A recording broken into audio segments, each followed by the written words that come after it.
Lys, what brings you here?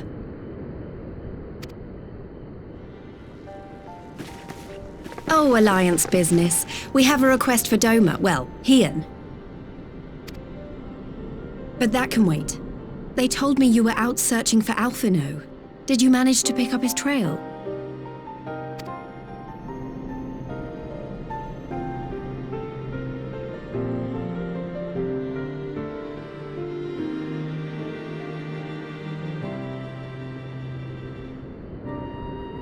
Well, if he wasn't at the crash site, he might still have escaped.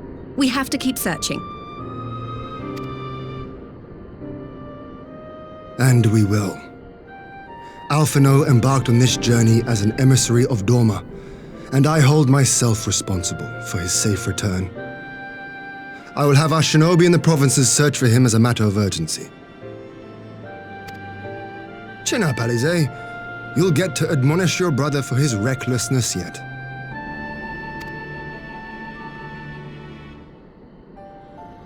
Well, someone has to do it.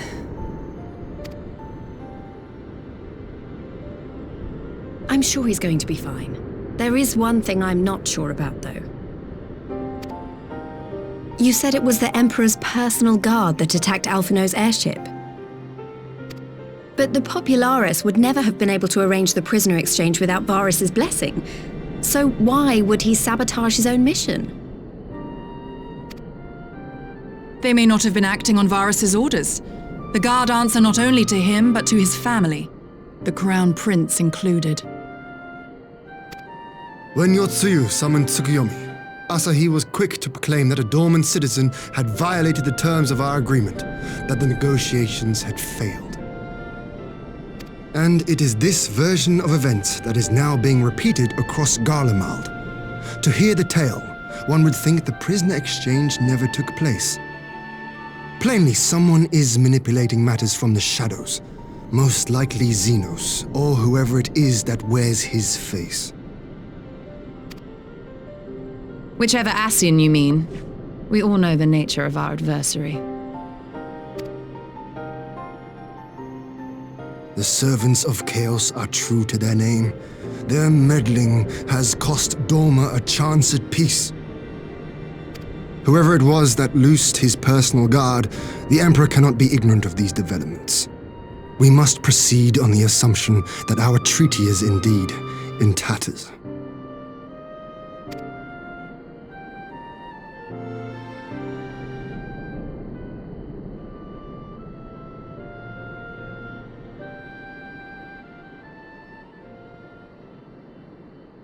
But come, Lys, you have journeyed far. Let me hear your petition. Right. So the big news is that Alamigo has agreed to join the Eorzean Alliance. To make it official and discuss where we all go from here, the leaders of the 5 nations are planning to hold a meeting, and we were hoping you might come too. We've already seen what we can achieve when we work together, and the Alliance hopes to work even more closely in future. They think it's our best hope of keeping the Garleans in check, and I agree.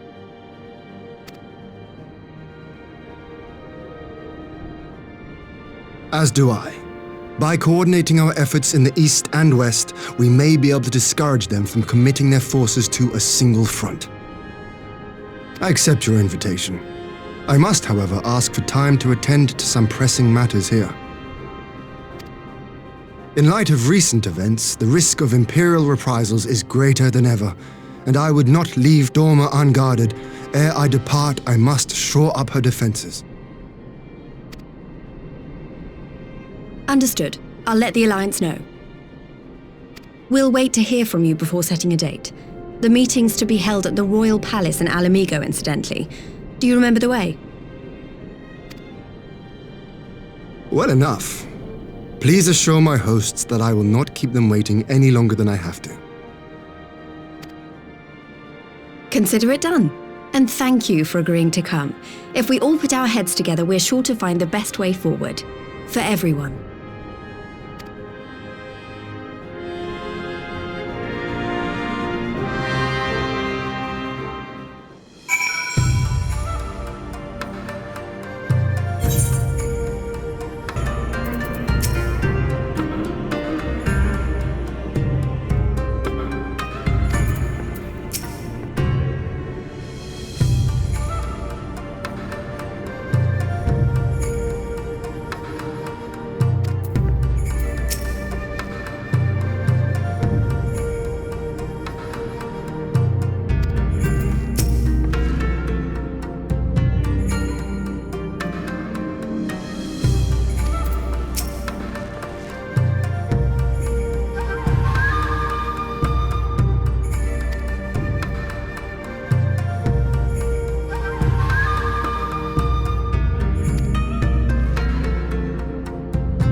If we are to ready ourselves for invasion, we shall need manpower, provisions, and time, all of which are in notably short supply.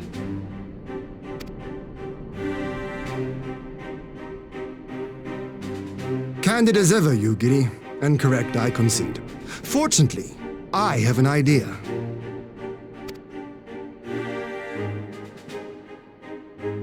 "'Tis plain no single nation can stand against the might of the Empire. And it was only with the aid of others that Dorma succeeded in winning her freedom. So, I mean to take a leaf out of our Eorzean friends' book and form an alliance of our own.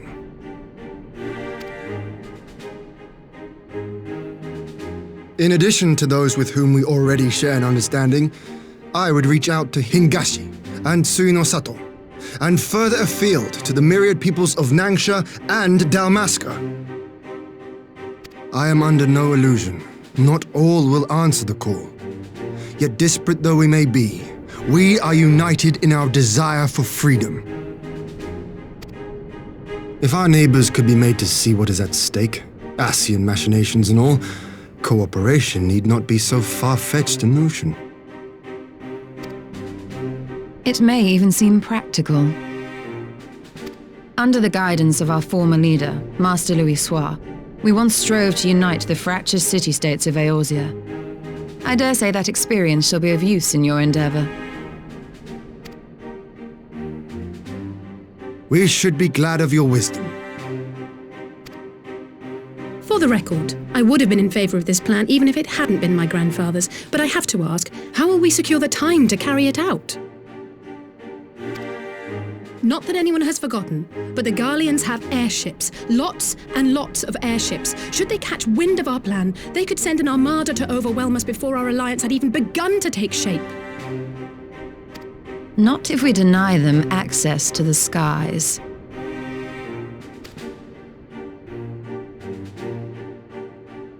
During our time in the Burn, the Warrior of Light and I chanced upon some Allagan ruins. Oh? As such ruins go, they were not particularly unusual, but something about the surrounding land struck me as odd. Faint though it was, its ethereal residue was uncannily similar to that of Azizlar. Identical, in fact. For locations so far removed to share a single etheric signature is all but impossible. I conclude, therefore, that the Allagans created the floating continent with land taken from the Burn. While that is a most intriguing theory, I fail to see what relevance it has to Dorma's defense. Azizlar was enclosed in a powerful energy barrier, impenetrable even to an Agrias-class battleship. It occurred to me that those ruins may have enjoyed similar protection. I have no proof, But the Warrior of Light did report seeing a structure resembling other known Allagan field generators.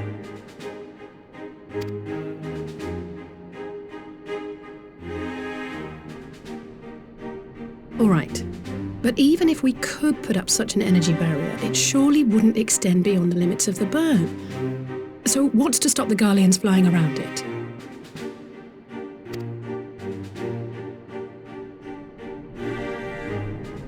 Fuel. The Dalmascan capital, Rabanasta, was a key imperial refueling point in the east. By laying waste to it as a lesson to the rest, the Empire greatly hindered its own operations in the region. If an Imperial fleet were to advance upon Doma, it would now have little choice but to travel, as the crow flies, over the burn. I see.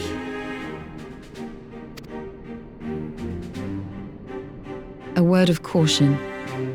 Even assuming the generator still functions, raising a barrier of such a scale will require a prodigious amount of energy. And few places are so bereft of suitable crystals as the burn.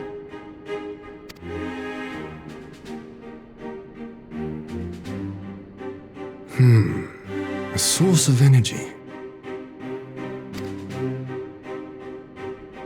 Tell me, did the Allagans make a habit of launching things into the sky?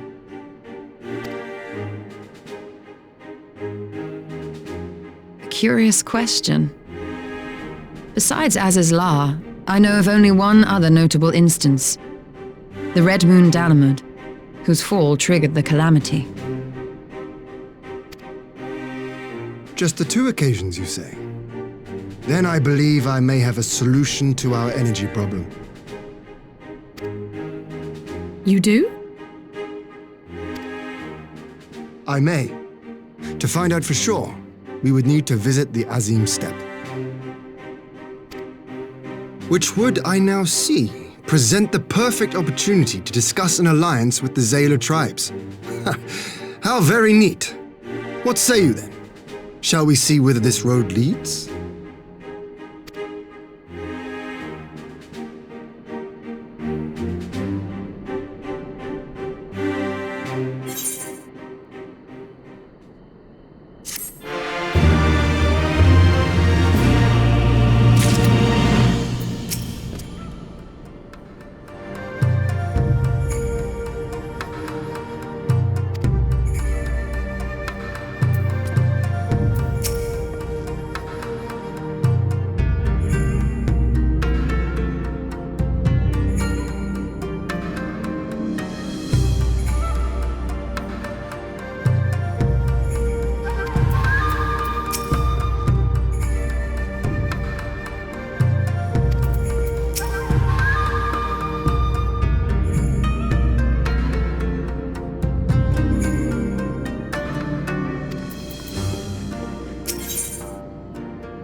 I will never tire of this vista.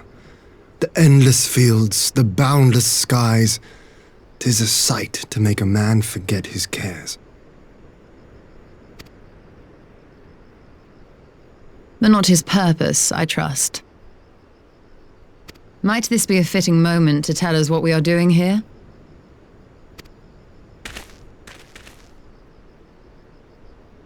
Of course.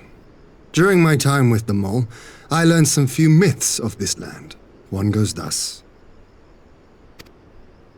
In the distant past, when all seemed doomed, a wayfaring soul came unto the steppe. Venturing into the northern crag, he received of Nama a sliver of her essence, a shard of the shining moon, and with it clove the tainted land from the earth. The end thus averted, to these fields did the wayfaring soul return, and venturing once more into the northern crag, he buried the shard, and made unto the heavens an offering of blood.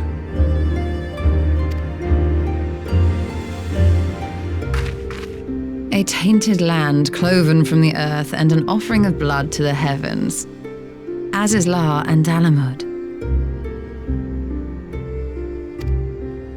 That was my thinking, yes.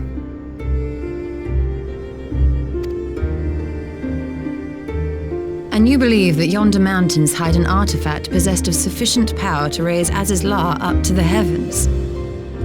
I suppose that might suffice.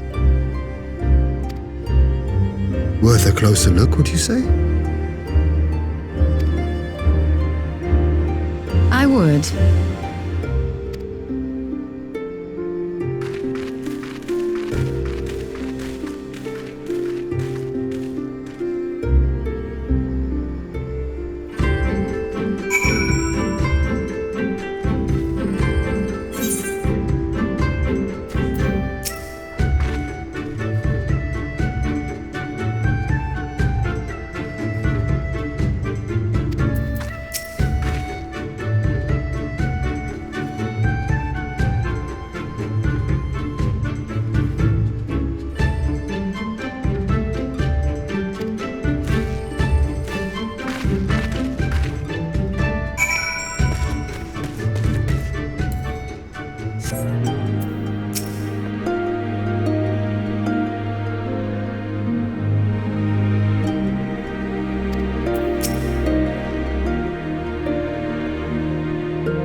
an abundance of ether.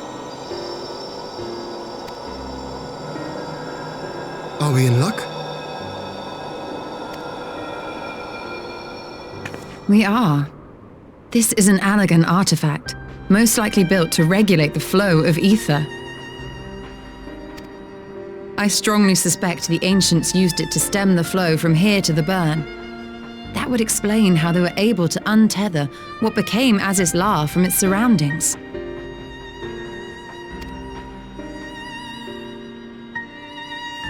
But were we to throw open the floodgates, the resultant deluge would surely be sufficient to raise our wall. And in restoring the flow, we may also restore life to the wasteland.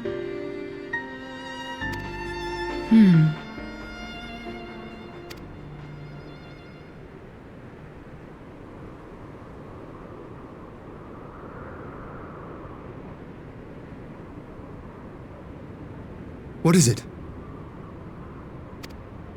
While the device itself harbors a surfeit of ether, the opposite is true of the surrounding area.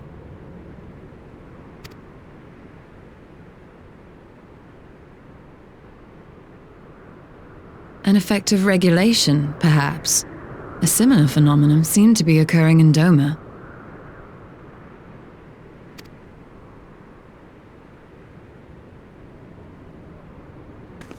Whatever the explanation, the answer will not reveal itself here. We have seen what we needed to see. Let us return to Mol Ilo.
spot shall serve as well as any. I shall enjoy this Hahn. Is this truly necessary? Have you no peaceable way of making decisions? Speak not of peace.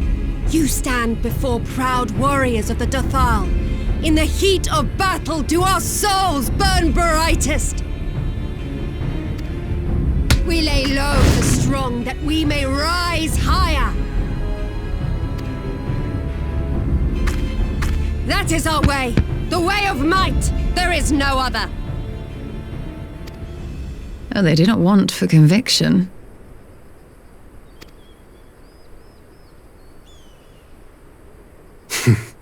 Indeed, it's what makes them such dangerous enemies, and such useful allies. Enough talk! It is time to fight! Oh shit. Let's fucking go.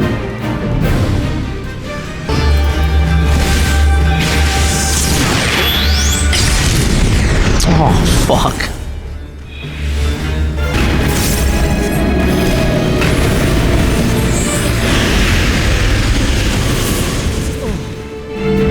Shit.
seldom has my soul burned so!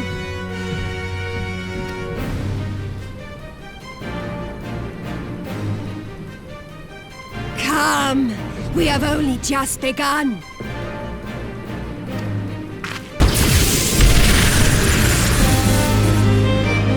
Enough!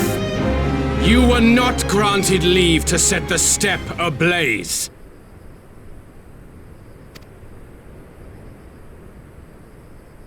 Well, well, the sun has come out to play. Be gone, Moonstruck Oranir! I am busy!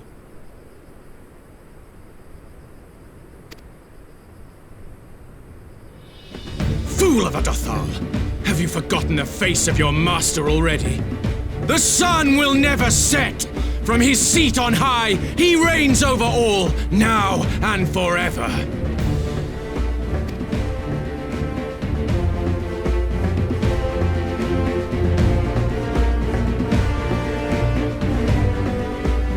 Yet what should he find here but a battle to determine the fate of the steppe? A battle waged without his blessing. This will not stand. You, Doman!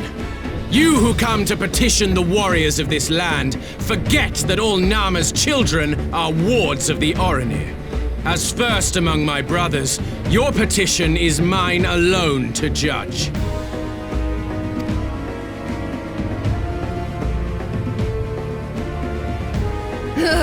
These words are as wind from a horse's backside. Plentiful, but your axe sings more sweetly. Let her speak for you.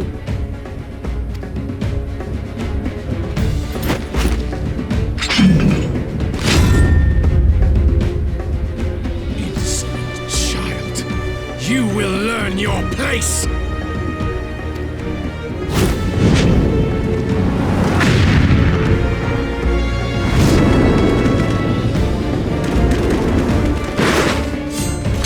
Forgive me, Brother Magnai, but we have an arrangement with the Dothal. We will not abide any interruptions.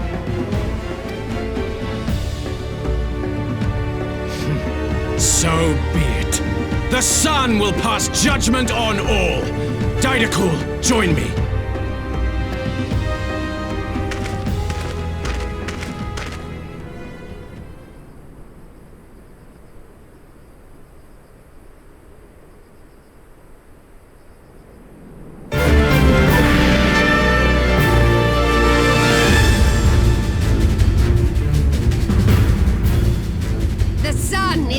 Company.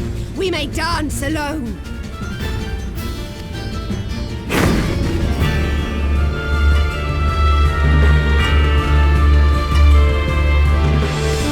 Beg not for mercy, for you will have none. Bear witness to the power and the glory of Azim!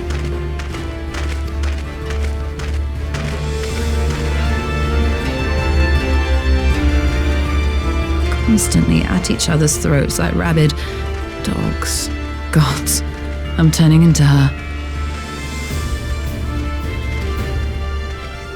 I have not the patience for this, but if we must fight, let us at least be brief. Come.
spotted!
Never have I felt such bliss in defeat. 'Twas a battle to burn soul and flesh to ash. We Dothal will lend you our strength as promised. Narma's power is yours to wield.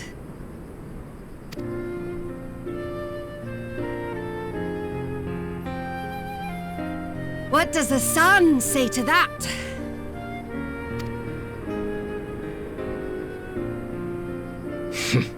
The sun is not driven by base motives such as yours. But they have been judged and found worthy.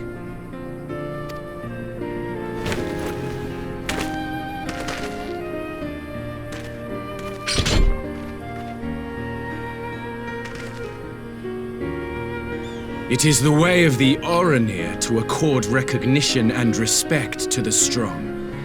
You have made sufficient proof of your strength. The sun shall answer your call.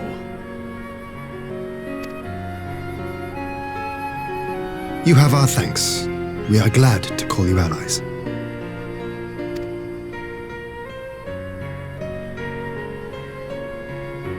You? By what are you called? Uh-oh.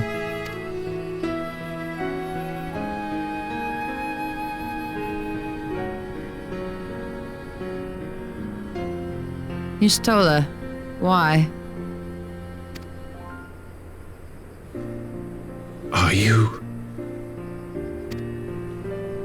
Are you my Nama?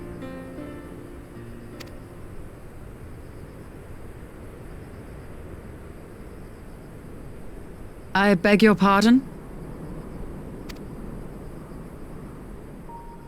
In battle, you shone with all the majesty of the full moon's light.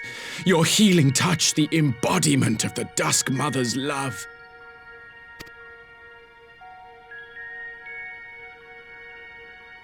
Long had I wondered if my Nama might not be a woman of the steppe. Beholding you, I am all but certain.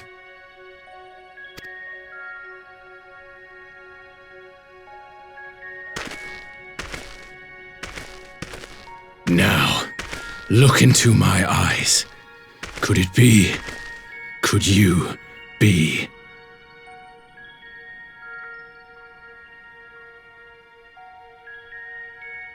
I am. Not interested, little son. Try again when you've become a man. Holy shit.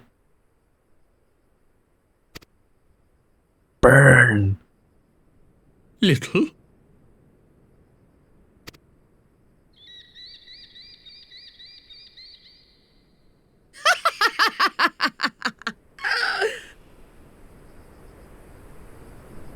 Little son! Little son!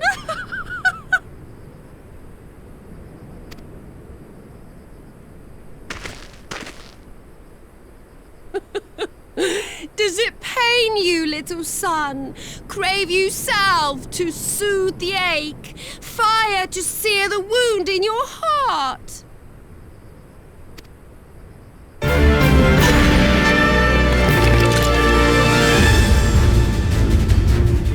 We have wasted enough time here.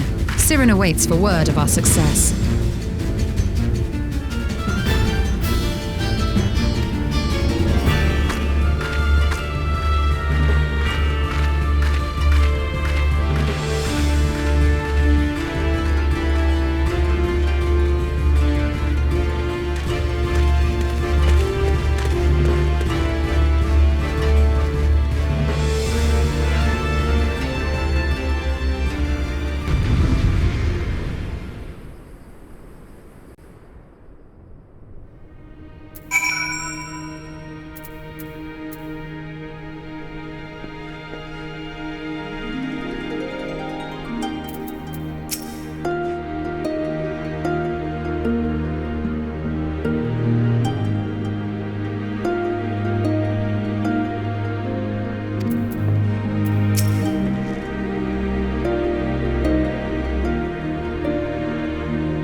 Did it work?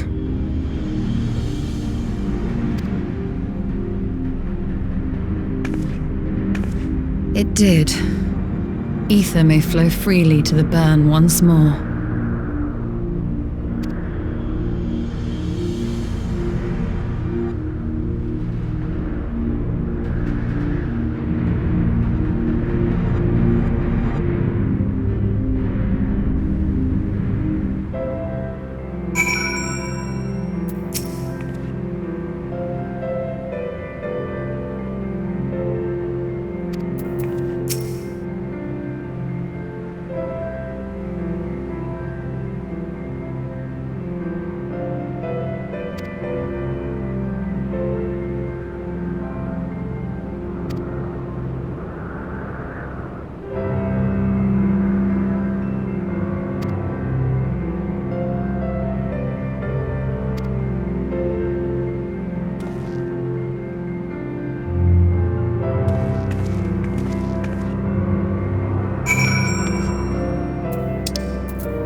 Mistress Lys, Commander Aldin, it gives me great pleasure to formally welcome the city-state of Alamigo to the Eorzean Alliance.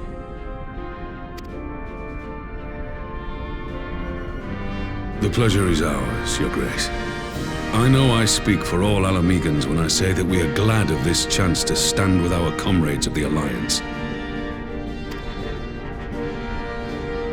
And we, for our part, are glad indeed to be able to welcome friends both old and new.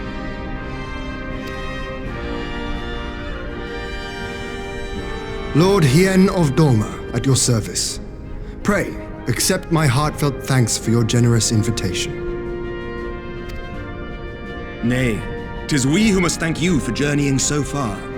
And 'twould be remiss of me not to acknowledge the part the Scions of the Seventh Dawn have played in bringing all of us together. In times of great unrest, you and yours have been our constant companions, without whom we would not be here. With apologies to Lord Hien and Mistress Alize, it occurs to me that we have not gathered in this way since that fateful day in Uldar. The day I lost my arm and my freedom. As I lay in my cell, never did I dream that I would one day be given the chance to represent my homeland at this council. I would not even be alive had you not plucked me from the jaws of death. You, Yugiri, and Alphino. Would that the lad could be with us.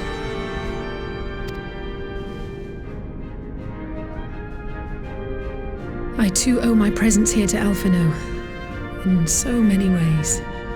Until such time as he returns, I mean to carry on his good work as best I can.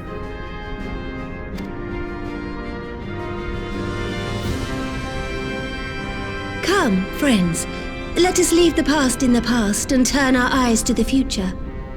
My Lord Hien, pray, tell us how things stand in the East.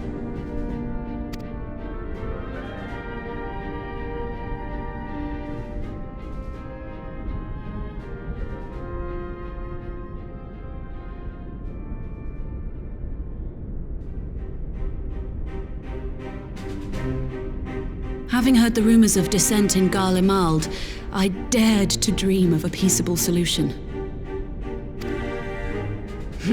The Empire will not so easily change its ways. If the Garleans have a mind to take back Doma and Alamigo, we'll be hard-pressed to stop them, even with the might of 6 nations. But while we lack the strength to fight the tide, a course may yet present itself, if we read the winds aright. The winds suggest but one course to me. One which leads from the sea unto the river and thence to the source of all our woes. The Ascians. Indeed. All here have felt their blighted touch.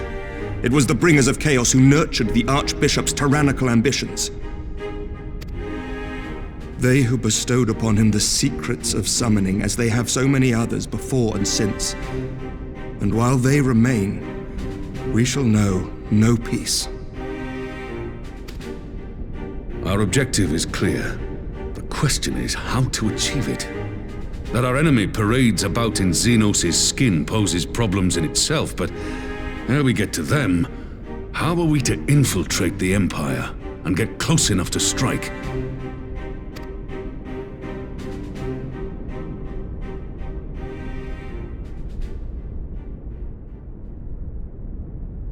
While I see the wisdom in targeting the Ascians, an assassination attempt on Garlean soil would do little to aid our cause, even were it to succeed. It's time we used our enemy's preferred tactic: subterfuge. You have an idea? Speak your mind, Master Thancred. None here know the enemy better than the Scions, and you mayhap best of all. Whatever it is you propose, we will give it fair hearing. On that you have my word. Very well, Admiral. My proposal is thus. We dispatch the shinobi to Imperial territory. There, they sow the rumor that the Crown Prince perished in the battle for Alamigo, and that the man parading around is in fact a corpse inhabited by a servant of darkness.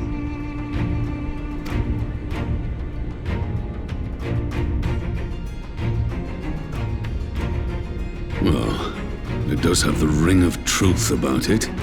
And were the Garleans to learn that their future ruler is a puppet, the Empire would be shaken to the core. But at the risk of sounding stupid, would they actually believe such an unlikely story? I didn't. Ordinarily not.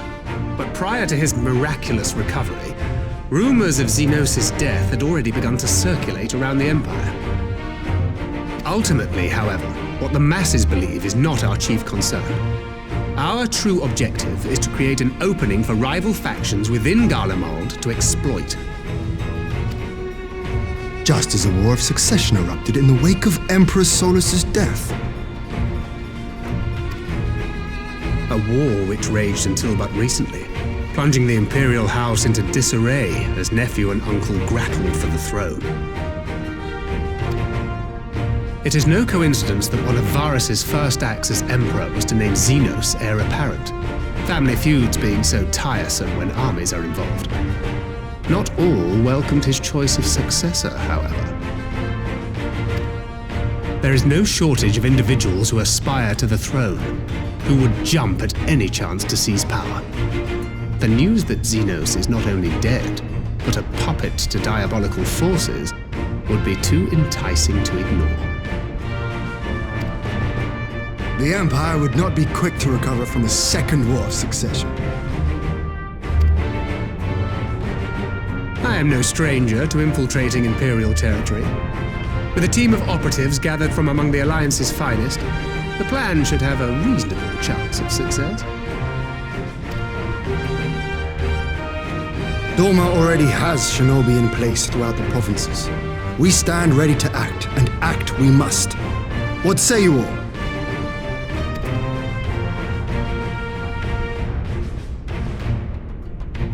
I'm for Master Thancred's proposal. We shine a light upon the Ascian and test the Empire's unity. 'Twas his plot that scuttled Doma's negotiations, was it not? Why then, if we can eliminate him, there may yet be a chance for peace. Let us wage this war of subterfuge, that we may one day lay down our arms. Gods know we never will while the Ascians remain.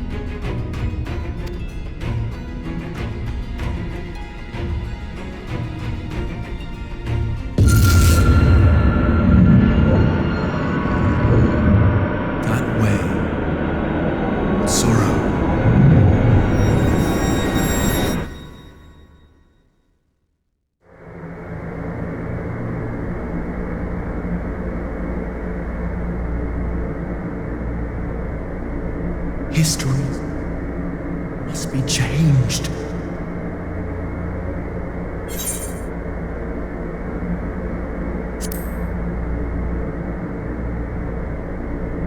Ahead looms a calamity. Ahead looms light, expunging all form and life. Twin dooms only you can forestall. Only you. What's the matter?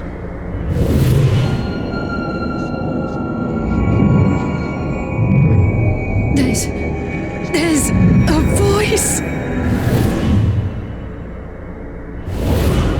Spies in our midst? Nay, I sense no such presence.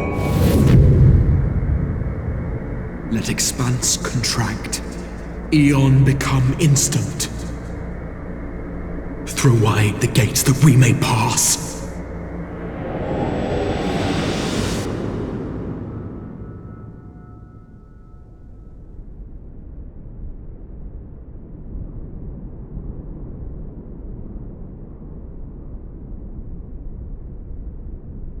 Is it over?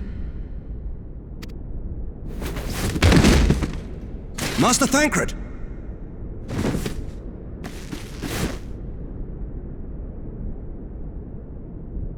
for Fend. Bear him to a private chamber. Have every healer make ready. Swiftly!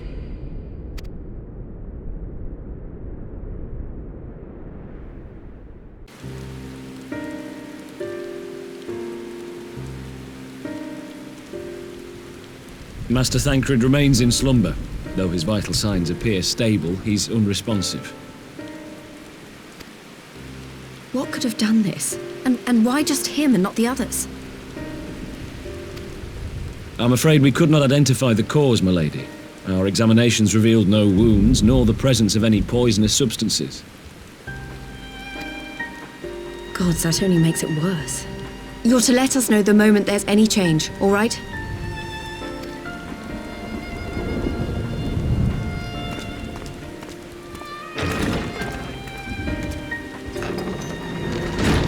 Thank you for coming. Knowing Thancred, he would apologize for being otherwise engaged at so crucial a juncture. In gifting us a course of action, Thancred sowed the seed of all that is to follow. We have but to nurture it as best we can. To him, I would say, rest easy, that he may wake to enjoy the fruits of our labors. Now, the matter of the mysterious voice must not be forgotten. Will you tell me exactly what happened? Alizé and I heard a voice in the moments before Thancred collapsed. It was accompanied by a severe headache, as if something were clutching at our minds. Did you experience the same thing?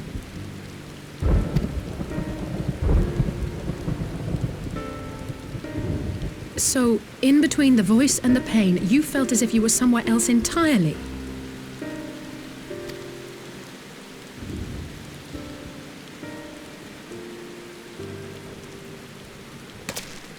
Your testimony confirms my suspicion. That which you experienced was, I believe, your soul being plucked from your flesh. Called.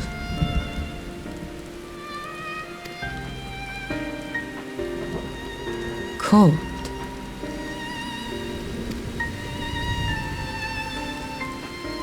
I myself examined Thancred. Reach out as I may, I could not sense in him the spark of life that is his soul.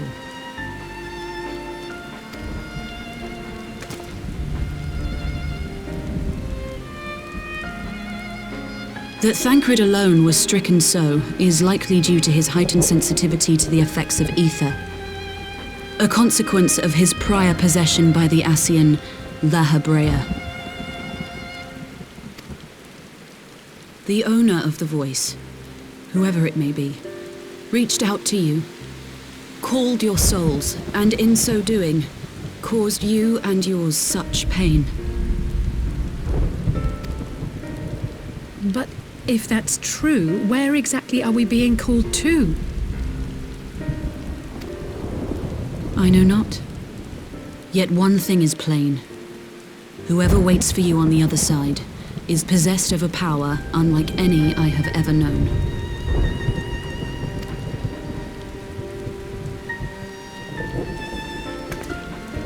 Forgive us, Lys, but may we leave Thancred in your care for a time? As if you had to ask. I may not be a scion anymore, but I'm no less a friend. Don't worry. I'll see to it that Thancred's well looked after. Just focus on solving this mystery, all right?